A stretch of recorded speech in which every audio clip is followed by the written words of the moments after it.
MPhil Islamic scholar الشیخ ابو معوض محمد اقرار حفظہ اللہ تعالی۔ سیدنا ابراہیم علیہ السلام کی دعاؤں کا سلسلہ جو انہوں نے رب سے مانگی چل رہا ہے، اور ان کی ہر دعا آپ دیکھ لیں وہ ربنا سے شروع ہو، اس سے شروع ہو رہی ہے ربنا، اے ہمارے رب۔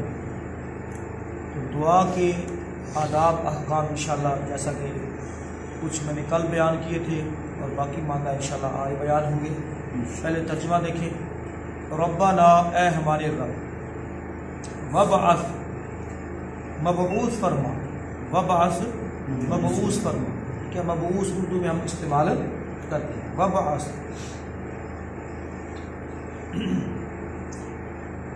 ربنا اے ہمارے رب، وبعث مبعوث فرما، بھیج، فیہم انہی میں سے، فیہم انہی میں سے، ان میں سے یعنی مراد جو پیچھے دعا کی تھی نا امتم مسلمۃ لک، کہ ایک امت کو فرما بردار بنا، اب انہی میں سے دعا کی جا رہی ہے کہ یا اللہ انہی میں سے بھیج، مبعوث فرما، رسولاً رسول، جی فیہم ان میں، رسولاً ایک رسول، منہم انہی میں سے، منہم انہی میں سے، یتلو جو تلاوت کرے، پڑھے، علیہم ان پر، آیاتی کا تیری آیات، تیری آیات، وَيُعَلِّمُهُمُ الْكِتَابَ اور انہیں سکھائے کتاب، والحکمت اور حکمت، کتاب و حکمت کی تعلیم دی، وَيُعَلِّمُ علامہ یعلم کا مطلب ہوتا ہے تعلیم دینا، ٹھیک ہے، سکھانا،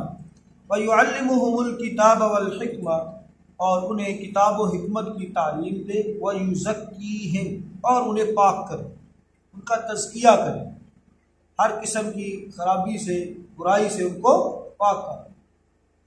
اِنَّكَ بے شک، انتا تو ہی، العزیز سب پر غالب، الحکیم اور کمال حکمت والا ہے، کمال حکمت والا ہے۔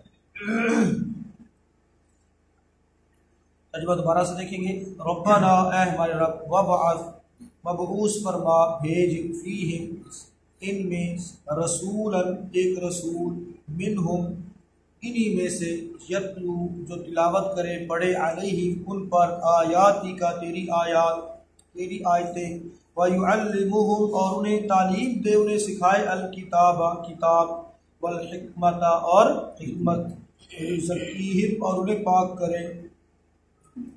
اِنَّكَ بے شک، انتا تو ہی، العزیز سب پر غالب، الحکیم کمال حکمت والا ہے۔ اللہ اکبر۔ محترم بھائیو، سیدنا ابراہیم علیہ السلام کی دعاؤں کا خاتمہ وہ ایک ایسی دعا پر ہے جس میں لفظ رسولہ اور اس سے مراد جناب محمد رسول اللہ صلی اللہ علیہ وسلم، کیونکہ اسماعیل علیہ السلام کی اولاد میں سے آپ کے سوا کوئی دوسرا رسول پیغمبر نہیں ہے۔ اصحاب رسول صلی اللہ علیہ وسلم نے آپ سے عرض کی کہ آپ ہمیں اپنے متعلق کچھ بتائیں، اپنے متعلق کچھ بتائیں، مراد جس طرح سے بندہ شجرہ نسب پوچھتا ہے نا کسی، کہ اپنے متعلق ہمیں کچھ بتائیں۔ اللہ کے نبی صلی اللہ علیہ وسلم نے مختصر جو ہے اپنا نسب شجرہ وہ اس طرح سے ذکر فرمایا میں اپنے باپ ابراہیم کی دعا، اپنے باپ ابراہیم کی دعا جو اس آیت کے اندر موجود ہے، اور حضرت عیسیٰ کی بشارت، حضرت عیسیٰ کی بشارت کے انجیل کے اندر جو ہے اللہ رب العالمین نے آپ صلی اللہ علیہ وسلم کی آمد کی بشارتیں دی ہیں، اور عیسیٰ علیہ السلام بھی یہی بشارتیں دیتے چلے گئے، اور اپنی ماں کا خواب، اپنی ماں کا خواب، اور اللہ کے رسول صلی اللہ علیہ وسلم نے اس خواب کی تشریح یوں فرمائی کہ جب میری والدہ کو حمل ٹھہرا، میرا حمل ٹھہرا، تو انہوں نے دیکھا کہ ان کے بدن سے ایک نور نکلا ہے، اور اس سے بصرہ روشن ہو گیا، اور یہ بصرہ شام کی سرزمین ہے، بصرہ شام کی سرزمین، اور یہ حدیث مستدرک حاکم کے اندر ہے، اور اسی طرح سلسلہ احادیث صحیحہ میں بھی اس کو ذکر کیا گیا۔ تو شام کی تخصیص اس لیے کی گئی کہ آخری زمانہ میں اسلام جو ہے وہ شام کی طرف سمٹے گا، اور اسی طرح سے اسلام کا مرکز رہے گا۔ عیسیٰ علیہ السلام کے نزول کا علاقہ بھی شام ہی ہے، دمشق، ٹھیک ہے۔ اور اس کے ساتھ محترم بھائیوں قیامت تک ایک گروہ شام کے اس علاقہ میں گرد و نواح میں حق پر قائم رہے، شام کے علاقہ۔ اور پھر اسی طرح سے اللہ کے رسول صلی اللہ علیہ وسلم نے وَهُمْ بِالشام یہ الفاظ بھی استعمال کیے کہ آخری حق والا جو گروہ ہے وہ شام کی طرف ہی ہوگا۔ اور اسی طرح سے بنیادی طور پر محترم بھائیوں اس آیت مبارکہ میں پیارے پیغمبر جناب محمد رسول اللہ صلی اللہ علیہ وسلم کی بعثت کے متعلق، آپ کو بھیجے جانے، نبی اور رسول بنائے جانے کے متعلق دعا ہے، اور اس کے ساتھ ساتھ اللہ رب العالمین سے یہ بھی دعا کی جا رہی ہے کہ لوگ کس چیز سے ہدایت پر رہیں گے، تو ان کا نصاب ہدایت کیا ہوگا، نصاب ہدایت کیا ہوگا۔ ہر چیز کا ایک نصاب ہوتا ہے، کوئی بھی کورس کوئی بھی کلاس ہوتی ہے تو اس کا کیا ہوتا ہے، نصاب ہوتا ہے۔ تو ہدایت کا نصاب کیا ہے وہ بھی اس کے اندر مینشن کیا گیا کہ یتلو علیہم آیات، یتلو علیہم آیات، کہ وہ ان پر تیری آیات کو تلاوت کرے۔ تو پتہ چلا ہدایت کا نصاب کیا ہے، اللہ کی آیات ہے، اللہ کی آیات ہے۔ وَيُعَلِّمُهُمُ الْكِتَابَ اور کتاب کی تعلیم سکھائے، جی۔ تو پتہ چلا سب سے زیادہ جس چیز کی ضرورت ہے سیکھے جانے کی وہ کون سی ہے، کتاب، جی۔ اس سے مراد کتاب قرآن مجید، والحکمت اور حکمت و دانائی، کتاب سے مراد قرآن مجید ہے اور حکمت سے مراد حدیث نبوی صلی اللہ علیہ وسلم۔ وَيُزَكِّيهِمْ اور تزکیہ، کسی بھی تعلیم کا محترم بھائیو یاد رکھیں جب تک مقصد تزکیہ نہ ہو، صرف روزی روٹی کمانا اگر کسی تعلیم کا مقصد ہے تو بھائیو اس سے انسانوں کو ہدایت حاصل نہیں ہو سکتی۔ جب تک اس تعلیم کا مقصد تزکیہ نہ ہو، جب تک اس تعلیم کا مقصد تزکیہ نہ ہو تو اس وقت تک وہ تعلیم نہیں ہو سکتی، وہ نفع بخش علم نہیں ہو سکتا۔ اور جب وہ تعلیم کا مقصد تزکیہ ہوگا تو اللہ تعالیٰ روزی روٹی تو دینی وہ تو آ ہی جائے گی، سمجھ آ رہی بات۔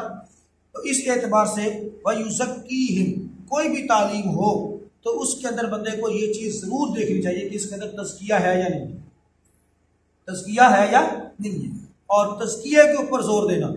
تزکیہ محترم بھائیو کہتے ہیں کسی چیز کو پاک کرنا، جی۔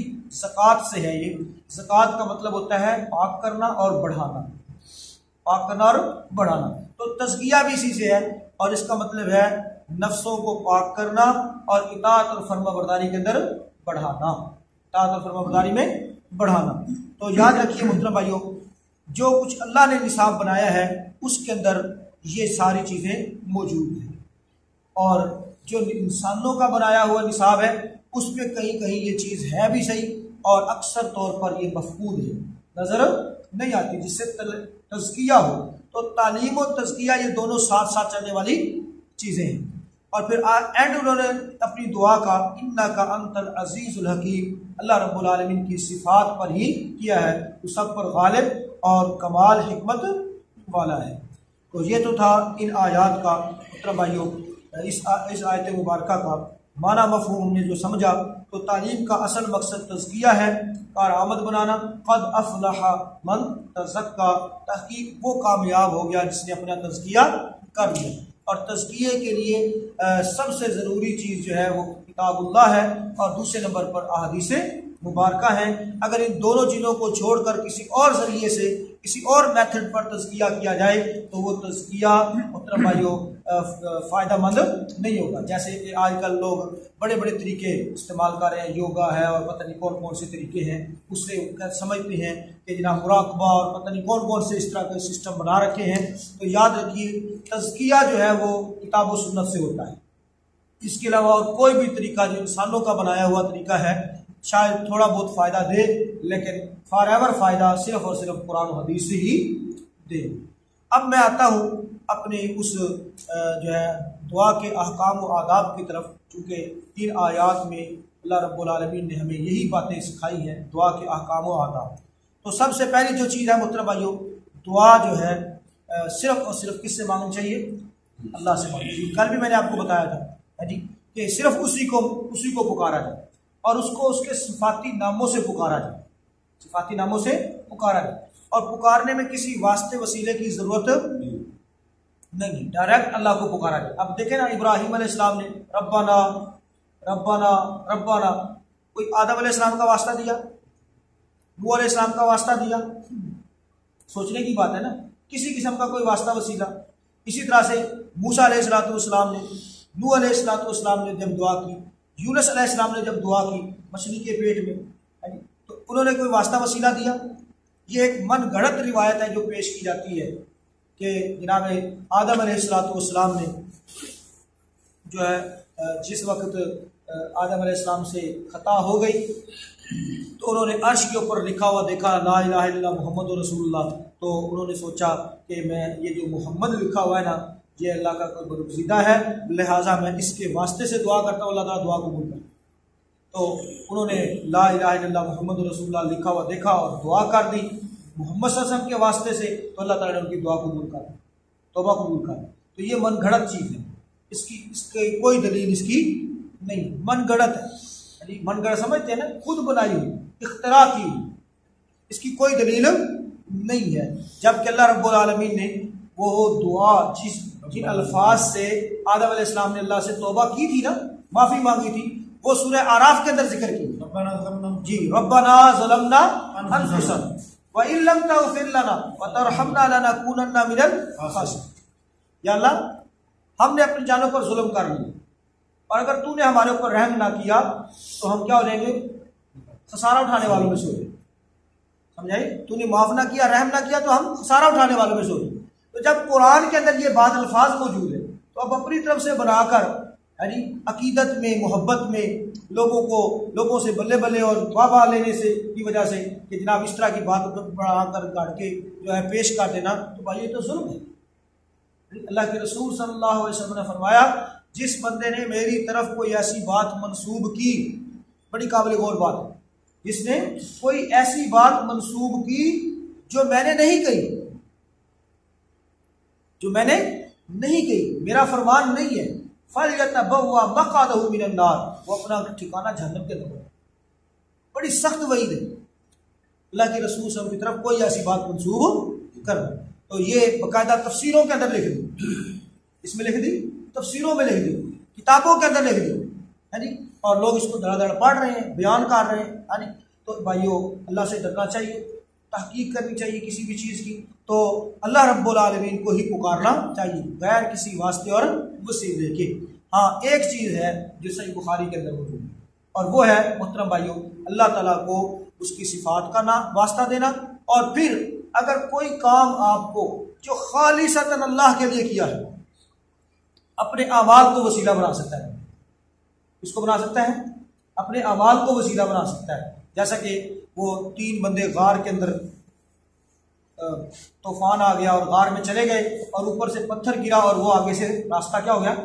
بند ہو گیا۔ تو وہ 3 بندے جو تھے انہوں نے ڈھیر کوشش کی اس کو ہٹانے کی، لیکن وہ ہلنے والا نہیں تھا، تو تینوں نے جو ہے اس بات کا اظہار کیا کہ ہم نے جو عمل کیے ہیں اپنے اعمال کو اللہ کے سامنے پیش کرتے ہیں۔ تو ہر ایک نے اپنا اپنا عمل پیش کیا۔ میں اب ان اعمال کی تفصیل میں نہیں جاؤں گا کیونکہ معاملہ لمبا ہو جائے گا پھر۔ تو ہر بندے نے اپنا اپنا عمل پیش کیا جو خالص اس نے اپنے رب کی رضا کے لیے کیا تھا، تو اس سے وہ پتھر ہٹنا شروع ہو گیا اور ان کے لیے راستہ بند۔ سمجھ آ رہی بات؟ تو بہرحال یہ چیز ہے، اپنے اعمال کا واسطہ بندہ دے سکتا ہے۔ اس کے علاوہ محترم بھائیو کسی بزرگ کا، کسی شخصیت کا تعلیمات اسلام کے اندر نہیں ہے۔ آگے محترم بھائیو جو تیسری چیز تھی وہ یہ کہ پوری دل جمی کے ساتھ، نہایت خشوع و خضوع کے ساتھ، جس قدر آپ پر امید ہو کر اللہ سے دعا کریں گے نا، پر امید ہو کر، اسی قدر اللہ رب العالمین، کیونکہ اللہ کے نبی صلی اللہ علیہ وسلم نے فرمایا کہ اللہ تعالیٰ فرماتے ہیں میں بندے کے اس کے گمان کے مطابق اس کے ساتھ معاملہ کرتا ہوں، جیسا وہ مجھ سے گمان کرتا ہے، جیسا وہ مجھ سے گمان کرتا ہے ویسا ہی معاملہ میں اس کے ساتھ کرتا ہوں۔ اور اسی طرح سے محترم بھائیو حرام سے بچنا یہ بڑا ضروری ہے، حرام سے بچنا ضروری ہے۔ دعاؤں کی قبولیت سے بندہ نہیں بچتا تو کعبے کے غلاف کو بھی اگر اس نے پکار رہا ہے، دعائیں کر رہا ہے، اللہ تعالیٰ کیا فرماتے ہیں؟ مطعمہ حرام، ملبسہ حرام، مشربہ حرام، اس کا کھانا، اس کا پینا، اس کا لباس، سب کچھ کس کا ہے؟ حرام۔ وغذی بالحرام، اور یہ حرام سے ہی پلا بڑا ہے۔ جو 2.5-3 من کی لاش بنا ہے یہ حرام سے بنا ہے، تو پھر اللہ تعالیٰ اس کی دعا کو کیسے قبول؟ تو حرام سے بچنا ضروری ہے، حرام سے بچنا ضروری ہے۔